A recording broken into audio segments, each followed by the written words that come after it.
Cá estamos nós, eu e você e eu, para mais um episódio do podcast Diário da Delegada. E aí, você já se inscreveu no canal do YouTube do Diário Campineiro? Ainda não? Corre lá, assina, porque a partir do momento que você virar assinante, você vai receber toda a programação do grupo Diário Campineiro, que tem uma audiência enorme, e também vai ser avisado dos novos episódios do podcast Diário da Delegada. E se você perdeu algum, não se preocupa, porque ele fica gravado, você entra lá no canal do YouTube e você vai ter acesso às entrevistas, várias entrevistas que nós já fizemos aqui no nosso programa, tá bom? E como não podia deixar de ser, eu não vesti lilás por acaso. Eu gosto do lilás, porque o lilás é uma cor que nos remete diretamente ao feminino, à mulher. E eu quero falar hoje de uma mulher empoderada. Nossa convidada de hoje, ela é CEO de uma grande empresa e, mais do que isso, ela é fonte de inspiração. Eu conheço há pouco tempo, mas posso te garantir, eu não me engano, essa mulher veio para ser um canal condutor de outras que nos seguirão. Eu falo com a doutora Delaine Aparecida Previdelli. Seja muito bem-vinda, é um prazer tê-la aqui conosco. Obrigada, Terezinha, obrigada pelo convite, é um prazer estar aqui. É uma honra, conheço você também há um tempo, mas já houve uma empatia ali imediata, né? Então, já pelo pouco tempo somos muito próximas. E muito parecidas, né? Sim. E eu acho isso muito interessante, porque desde o primeiro momento que eu te conheci, eu vi que você tem um diferencial. As mulheres fortes, ela tem um brilho próprio, né? Onde ela esteja, em qualquer ambiente, no lugar principal ou na última cadeira da fila, ela sempre vai ser motivo, assim, de chamar atenção pela sua postura, né? Eu acredito que a mulher forte, ela exala isso, ela passa segurança. Você, para mim, é essa mulher. Biomédica, né? Ela tem MBA também na área da saúde. Ela é mãe do Fernando Previdelli, do João Vitor e da Andressa, casada com o nosso amigo querido Coronel Mauro Santana, que também é engenheiro militar. Isso né? mesmo. Você foi fundadora da empresa Zermatt. Isso. Eu até vi no cartão que depois ela foi adquirida pelas embalagens flexíveis Diadema. Atualmente você, inclusive, é diretora da área da medical, do setor médico. Né? Essas embalagens flexíveis, elas têm uma ligação com essa área médica, as embalagens flexíveis que ela produz tem relação com as necessidades da área médica? Sim, voltando um pouquinho, eu fundei a Zermatt há 25 anos atrás e em 2018 eu fiz a venda para um grupo bem maior de embalagens flexíveis, a Diadema. E o que é a embalagem? O que nós produzimos, né? Nós produzimos a embalagem que acondiciona todo o material e dispositivo médico. Todo mundo tem acesso a seringas, às gases. Então, acondicionamos, eu não vendo o produto em si, eu fabrico a embalagem para que o produto seja acondicionado e esterilizado. Vendemos também para os hospitais, todo procedimento cirúrgico tem que ter um material estéril. Então, a minha embalagem acondiciona esse material, passa por um processo de esterilização, seja ele vapor, óxido de etileno, e no momento da cirurgia ele é aberto em um campo estéril para ser utilizado. Então ele tem todo esse processo de também ser estéril, né? Sim, porque sim. Vai acondicionar. Ele acondiciona o material e ele tem que manter esse material estéril após o processo até o momento de utilização do material. Inclusive quando a instrumentadora coloca todos aqueles equipamentos, né, para o médico utilizar, ele vem dessa embalagem Ele flexível. Vem dentro dessa embalagem. Quando chega no momento da utilização do médico, já tiraram da embalagem, porém ele está estéril.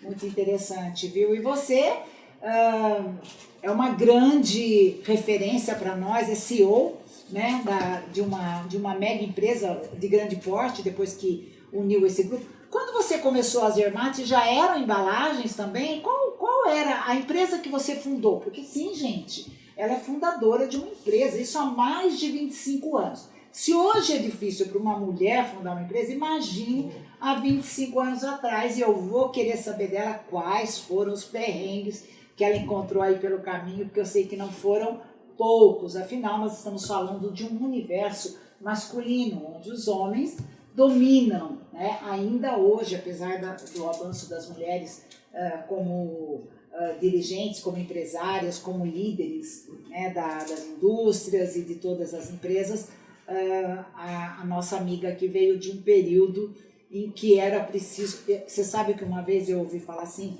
essa é macho, que a gente não pode falar essa expressão porque ela é machista, porque a gente está dizendo que macho é melhor que fêmea.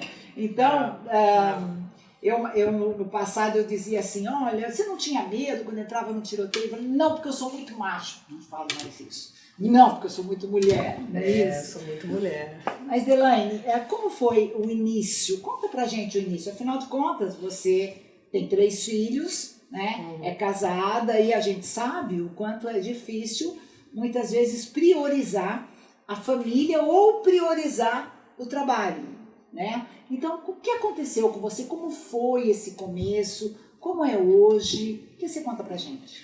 Bom, eu vou voltar só um pouquinho, né, na minha história aí. Eu sempre fui muito determinada, Terezinha. Com 15 anos eu quis a minha independência, eu fui trabalhar, né? E aí eu busquei sempre o novo. E muita garra, muita garra.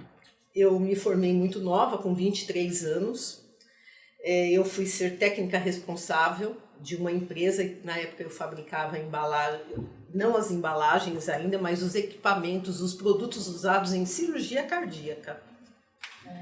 E ali, além de fabricar esses produtos, eu acompanhava as cirurgias. Então eu estava dentro sempre de grandes hospitais, Beneficência Portuguesa, Einstein, enfim.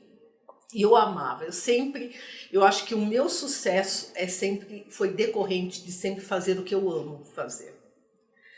E nesse período eu fiquei um tempo nessa empresa, fiquei por 7 anos, saí, fui para outra empresa. Na outra empresa veio uma multinacional e comprou a empresa que eu trabalhava.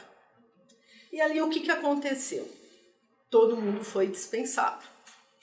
E aí eu me vi... Que ano aconteceu isso? 2000. Início de 2000. Início de 2000. E aí eu me vi. O que fazer? Ao invés de lamentar, eu falei, vou montar uma empresa dentro do que eu sei fazer e sei fazer bem. E aí foi onde surgiu a ideia da Zermatt. Eu tinha mais um sócio, meu sócio era do Rio, e começamos em um imóvel de 100 metros quadrados. Hoje a Zermatt, para você ter ideia, tem na faixa de 3.000 metros quadrados. 2 funcionários, os perrengues infinitos, toda a dificuldade de se conseguir. Na época, o meu produto era regido pela vigilância sanitária. Então, era muito burocrático, muitas exigências, enfim, os desafios. Mas eu tinha um propósito, eu sempre soube que ia dar certo. Sempre uma inspiração divina. Um dia eu estava chegando, quando eu estava iniciando a empresa, e uma pessoa me chamou e falou, Delaine, vem aqui. Eu falei, pois não. Eu não sei do que se trata, eu não sei o que é, mas eu tenho uma mensagem para você. Persista, pequenos passos, mas você vai chegar lá. E aquilo, em todos os meus momentos de dificuldade, eu sempre me lembrava disso. É pequeno, é devagar, mas eu vou chegar lá. E dentro disso, eu sempre fui o faz tudo. Eu comprava, eu vendia, eu ajudava os meus colaboradores a produzir, embalava um material, saía de Itatiba, onde é a empresa, eu ia para o Rio de Janeiro, Duque de Caxias, visitava a empresa que era minha cliente, entregava o material, isso viajando a madrugada toda. 7 horas da manhã eu estava na empresa. Entregava o material, retornava ao centro do Rio de Janeiro e ali eu visitava os hospitais para fazer prospecções de mais clientes. No final de um dia, voltávamos, parávamos na Serra das Araras, comprávamos um cacho de banana ouro e era a nossa refeição. Ou seja, nós ficávamos 24 horas no ar. Mas nunca perdi o entusiasmo, nunca perdi a fé, nunca perdi o amor no que eu fazia. Cheguei à conclusão de que realmente, em um período, estava falida, revertemos o quadro, batalhamos, trabalhamos ainda mais e conseguimos mudar o jogo. E aí a Zermatt foi crescendo, mudamos para o prédio atual dela. E em 2018, eu recebi uma proposta da empresa que comprou a empresa que eu trabalhava lá atrás, em 2000. Olha o mundo dando voltas. Em 18 anos após. E ali eu perguntei para o CEO dessa empresa, qual é a sua proposta? Financeira não estava em pauta, estava tudo ok. Ele falou, mas a minha proposta é a seguinte, eu vou comprar a Zermatt, eu vou fechar a Zermatt, vou levar as máquinas e encerro a produção da Zermatt. E esse CEO foi um CEO que, lá atrás, quando eu comecei a aparecer, a despontar no mercado, esse CEO comentou, quem é essa mulher? Vocês aqui estamos com uma equipe de vendas de não sei quantas pessoas, 6, 8 pessoas da empresa, uma multinacional, uma empresa muito grande. E quem é essa mulher que vocês estão trazendo, que está nos incomodando no mercado? Quem é ela? Uma empresa fundo de quintal. E realmente era um fundo de quintal, mas dentro de todos os padrões legais da Anvisa e de tudo que era exigido. E ali, já num outro cenário, ele entendeu quem era essa mulher,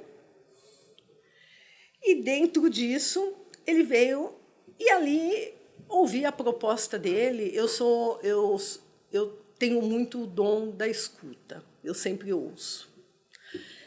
Fui para a empresa, desci na minha produção, a empresa era constituída de 80% de mulheres. Já nessa época? Eu tinha 20% de homens.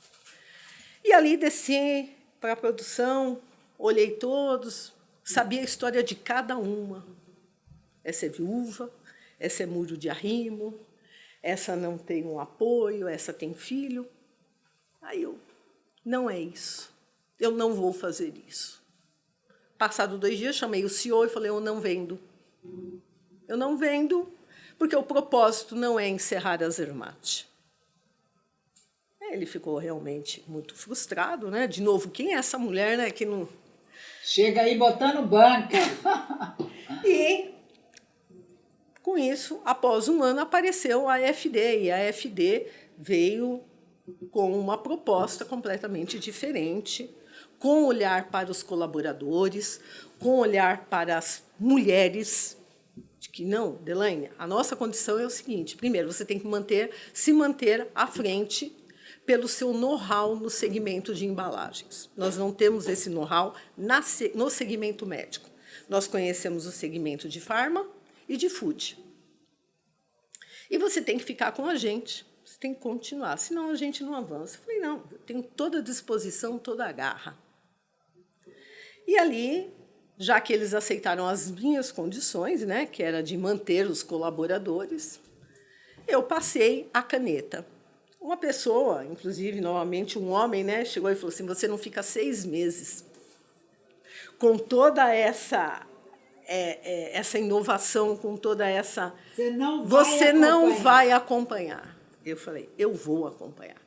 Ali eu fui fazer um novo MBA de tendência a mercado para entender o cenário atual. Porque até então, eu sempre busquei conhecimento, mas a demanda de mãe, esposa, filha, você sabe, isso daí... A minha família sempre foi minha prioridade. Neste momento, nessa fase da sua vida, você já estava casada e com 3 filhos? Já. Eu, na realidade, tenho um filho de sangue, que é o Fernando, e eu Sim. tenho 2 enteados, que são do Mauro, mas são meus filhos de coração. São amados, são muito fofos. A família é de muita harmonia. Graças a Deus. O meu filho... Como ser diferente à frente de uma mulher como você, Elaine?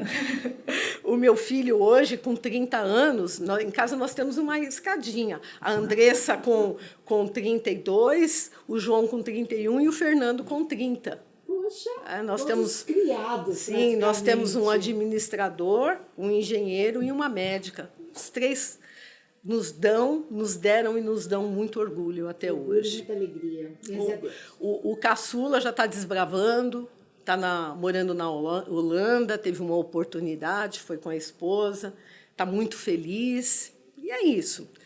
E dentro desse... Isso é importante, esse equilíbrio na vida pessoal é muito importante para uma mulher que ocupa cargos estratégicos, onde ela é testada o tempo todo, né? Quando ela sofre uma pressão muito grande, contrária ao que ela uma cobrança pela ausência, porque a gente sabe que as ausências eu ia acontecem. citar exatamente isso, né, Terezinha? O Fernando, eu levava ele novinho. O Fernando ia trabalhar comigo desde os 6 anos. Olha isso. No horário de aula, eu levava, ele tinha um pijama, o apelido dele era Bananas de Pijama.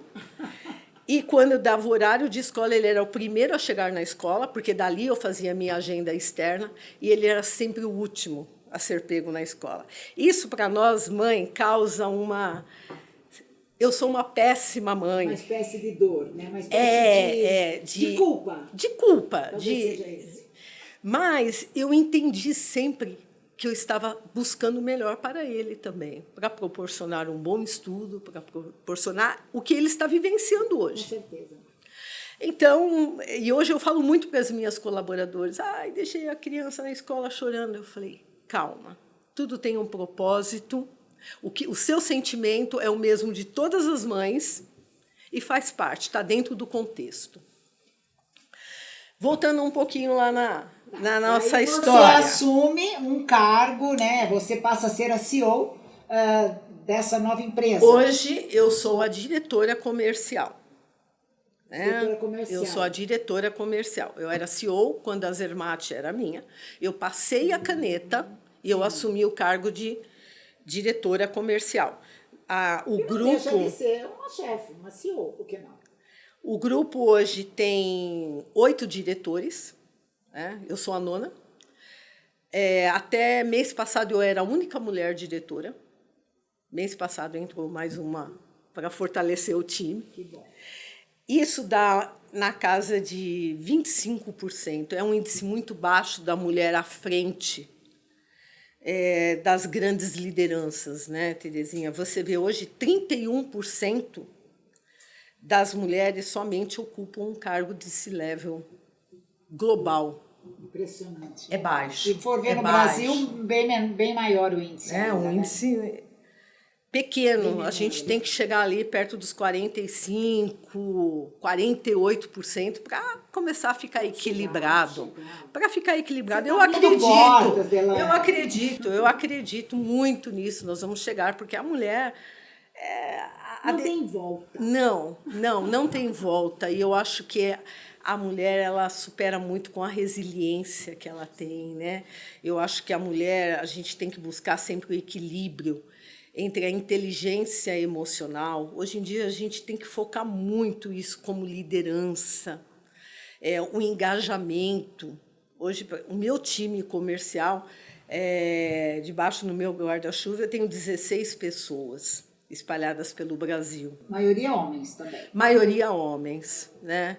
Eu não tenho problemas em lidar hoje no meu time com homens. Você já tipo assim, já passei no teste. Mesmo porque sou eu quem contrato, sou eu quem demito, de uma maneira bem simples, né? Não adianta, né? Tipo assim, né? Aceita, que dói menos. Então, eu acho que isso daí, com a competência, eu acho que com a postura, eu sempre tive uma postura muito séria, muito correta. Eu acho que isso aí, eu sempre não precisei gritar, berrar. Eu acho que isso vem da criação lá, né? Um olhar resolve tudo. E hoje os meus colaboradores entendem muito bem isso. Com um olhar, eles já entendem a minha aprovação ou a minha reprovação. A importância da postura também da mulher, né? Às vezes eu vejo mulheres se apresentarem como são mulheres fortes, ocupam cargos importantes, mas muitas vezes ela não passa, né? Porque, como a gente diz assim, não basta parecer competente, né? Ou não basta ser competente. Ou não basta ser competente e não parecer competente. E as pessoas julgam muito as pessoas. Eu falava de quando nos conhecemos, essa identidade, né? Essa coisa de você olhar para a mulher. Então não é que as mulheres não se respeitam, né? É que muitas também não se dão ao respeito. Né? E eu acho que isso vai mudar o mundo. Mulheres com postura. Elas não precisam realmente de gritos, não precisam ser chamadas de loucas, de mal amadas, né? Elas se impõem. De novo, a inteligência, né, emocional. Eu acho que isso daí... O controle do córtex frontal, né? Exatamente. Sim, exatamente. Sabe, saber filtrar as informações, tudo isso. Hoje, à frente de uma empresa, eu entendo, uma empresa tem que dar resultado. Uma empresa tem que dar lucro. O que nós precisamos fazer para que o lucro, para que o resultado venha? Está aqui, está traçado. Chama-se o grupo, deixa-se as metas claras, deixa-se os objetivos claros. E eu trago para mim também. Eu trago o que eu posso fazer de melhor a cada dia. Você incentiva, quando você tem um dos seus colaboradores que não tá produzindo, não tá,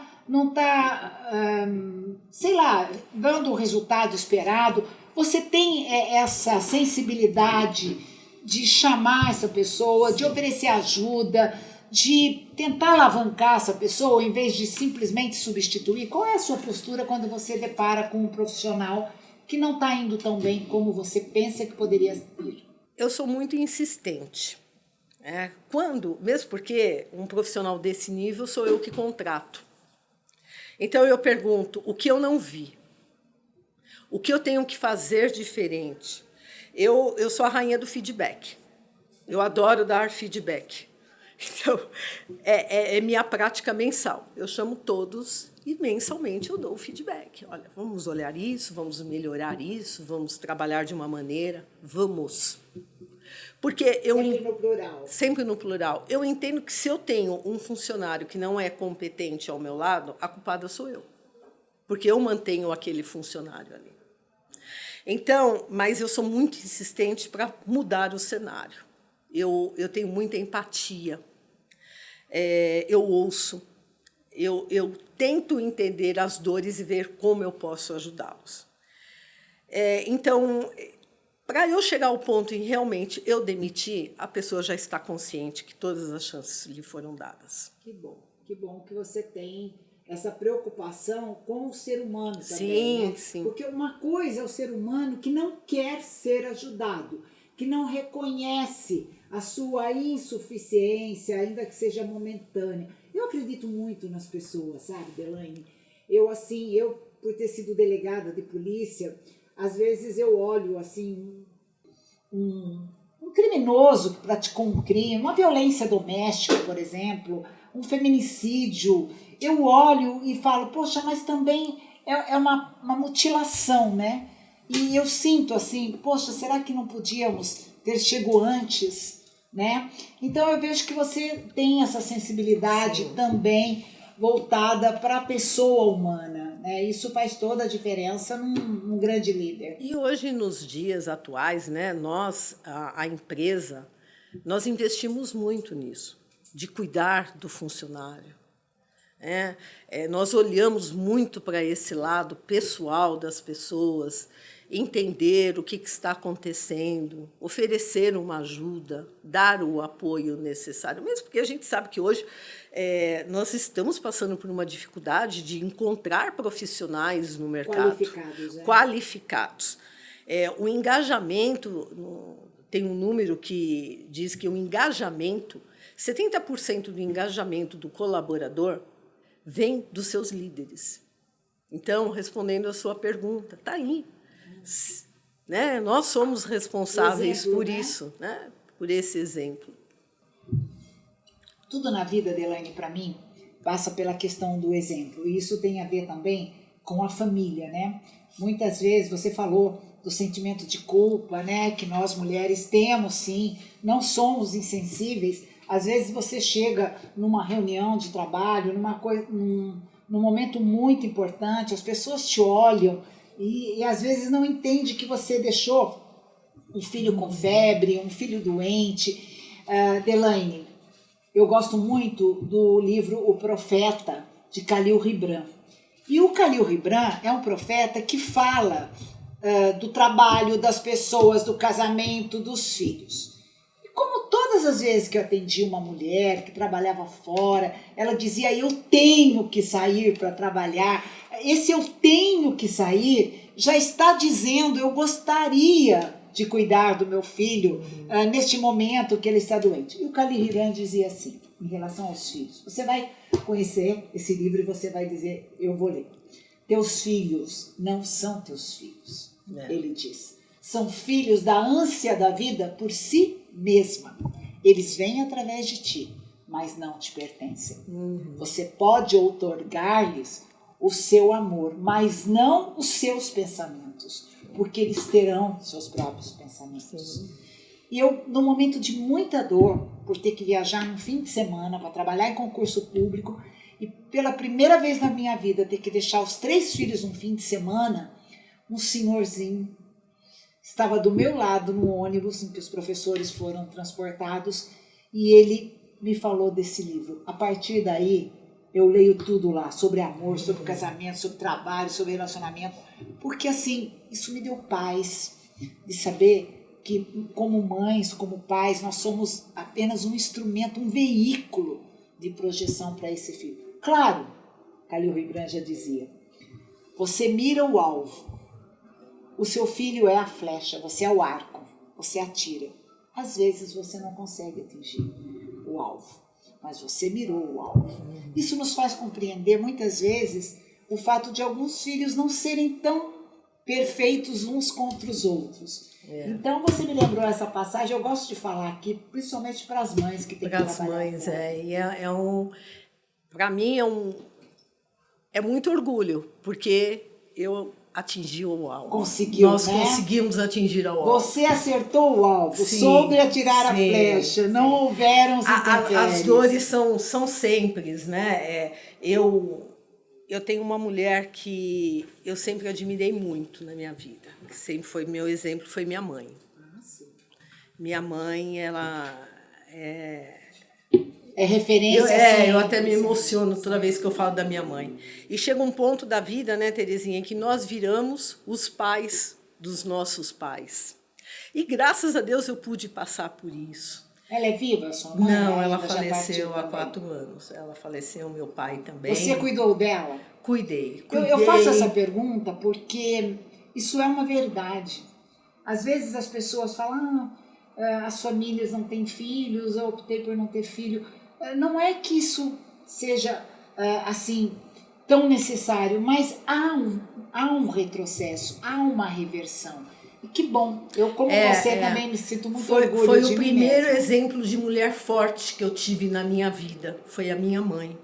Muito batalhadora, fazia faxina, cozinhava, lavava roupa para fora, não media esforços, não media. Então foi o primeiro exemplo de mulher que realmente que fez com que eu me tornasse a mulher que eu sou hoje. Interessante que se você conversar com... Eu entrevisto várias pessoas e eu vejo o quanto a figura da mãe é marcante na vida de homens e mulheres, né? Claro que no passado as mães ficavam mais tempo com os filhos, né? Isso tem mudado por uma questão de evolução da própria sociedade. Mas é muito bacana quando a grande 90% dos nossos entrevistados, as pessoas que passam por aqui, a primeira referência é a mãe. E é por isso que os homens, né, precisam aprender Sim. precisam reaprender a ver na mulher o que ele via na mãe dele enquanto potencial humano, não enquanto a esposa que ele gostaria que tivesse, mas de ver naquela mulher o que ele viu na mãe dele, porque isso é exercitar um amor que muitas vezes a pessoa não absorveu. Né? É verdade, é verdade. Bom, e vamos falar das mulheres na atualidade. Como você vê, você já falou do baixo número de mulheres nos altos cargos, principalmente das empresas privadas, porque o poder público já está descobrindo esse poder especial das mulheres de conjugar sentimento, razão com emoção, e isso é que nos faz hoje na sociedade ser respeitada, porque quando a gente era muita emoção, os homens internavam as mulheres como loucas, porque não conseguia entender né, como é que aquela mulher se mostrava, né, como se revoltava a sua não aceitação de determinados padrões, principalmente de submissão. Como você vê hoje, como você vê o futuro das mulheres? Não vale falar que eu disse que eu plantei sementes lá atrás, não sei o quê, porque é mais ou menos isso. Nós somos referência como nossas mães e mulheres maravilhosas que enfrentaram o mundo para que hoje tivéssemos esses espaços na sociedade. Como você vê daqui para frente? Você acredita que há uma evolução, há uma sensibilidade maior por parte dos homens, ou as mulheres continuarão pagando com a vida pela sua autonomia, sua independência e seu crescimento? Olha, é um cenário que nós berramos por mudança e rápida, né? Eu acredito sim que nós vamos conseguir cada vez mais ganhar um espaço. Eu acho que a gente tem evoluído, né, Terezinha? Eu acho que a gente vê lá, desde que aconteceu da Segunda Guerra Mundial, né, em que os homens iam para a guerra, e que as mulheres assumiram as indústrias. Elas tiveram que assumir. E está mais do que correto. Hoje elas assumem as armas, vão para as guerras hoje já estão também. Dirigem aeronaves ultrassônicas. Então eu acho que tem havido, sim, uma evolução. Temos muito a evoluir. E vamos, com certeza, evoluir a cada dia mais. Eu acho que o conhecimento, eu acho que a mulher já vem da sua natureza com várias coisas, né? A liderança, o comprometimento. A mulher é muito comprometida, já começa o propósito. Você deve notar na sua filha mais jovem que ela já é diferente. O cuidado com isso, né? E eu acho que a gente tem que... Eu estou vendo um cenário positivo no futuro.